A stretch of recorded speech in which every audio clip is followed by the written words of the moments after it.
అడిగినవి కొనివ్వడం, అవసరమైనవి తెచ్చి ఇయ్యడమే కాదు, పొదుపు ఎలా చేసుకోవాలో కూడా పిల్లలకు నేర్పించాలి.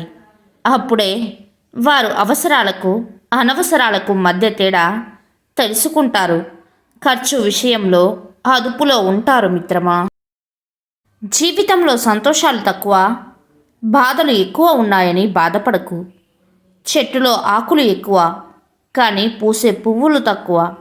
అయినా అందరూ పువ్వుల్ని చూస్తారు, ఆకులను పట్టించుకోరు మిత్రమా. నటించడం తెలిసిన వారికి ప్రాణం పోయేంత వరకు ప్రేమించడం రాదు. ప్రేమించడం తెలిసిన వారికి ప్రాణం తీసినా నటించడం రాదు మిత్రమా. చిల్లర రూపాయే కదా అని చులకనగా చూడకు. జీవితంలో ఎన్నో సందర్భాలలో ఆ చిల్లరే నిన్ను కాపాడుతుంది. దుబారా ఖర్చు తగ్గించుకోవాలి. పొదుపు అలవర్చుకుంటే చాలా మంచిది మిత్రమా. దానం కూడా లెక్క పెట్టే చేయాలి. ఉన్నప్పుడు లెక్క పెట్టకుండా దానం చేస్తే లేనప్పుడు ప్రతిరోజు రూపాయి రూపాయి లెక్క పెట్టుకుంటూ బ్రతకాలి మిత్రమా. నటనతో కూడిన బంధాల కోసం క్షణకాలం కూడా ఎదురు చూడకు. నిజాయితీతో కూడిన బంధాల కోసం జీవితకాలం ఎదురు చూసినా తప్పు లేదు మిత్రమా. ఇంటి కప్పులోని రంధ్రం ఎండలో కనిపించకపోవచ్చు, కానీ వానలో దాని బండారం బయటపడుతుంది. మనుషులు కూడా అంతే. అవసరమైన సమయంలో వారి నిజస్వరూపం బయటపడుతుంది మిత్రమా. డబ్బు సంపాదించడం గుండు సూదితో నేలను తవ్వడం లాంటిదే. చాలా కష్టమైన పని.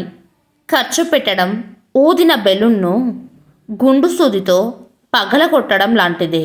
చాలా సులభం మిత్రమా. ఎందుకో ఈరోజు నా మనసు నాతో అంటుంది, ఇక నా వల్ల కాదు.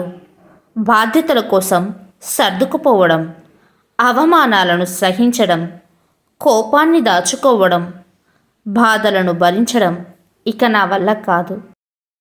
విమర్శిస్తున్నారు అని విఫలమయ్యామని ప్రయత్నించడం ఆపేసి ఉంటే ఇప్పటికీ చాలా అద్భుతాలను చేసి ఉండేవాళ్ళు కాదేమో. విమర్శలను పట్టించుకోకుండా, ప్రయత్నం ఆపకుండా నిరంతరం కొనసాగు.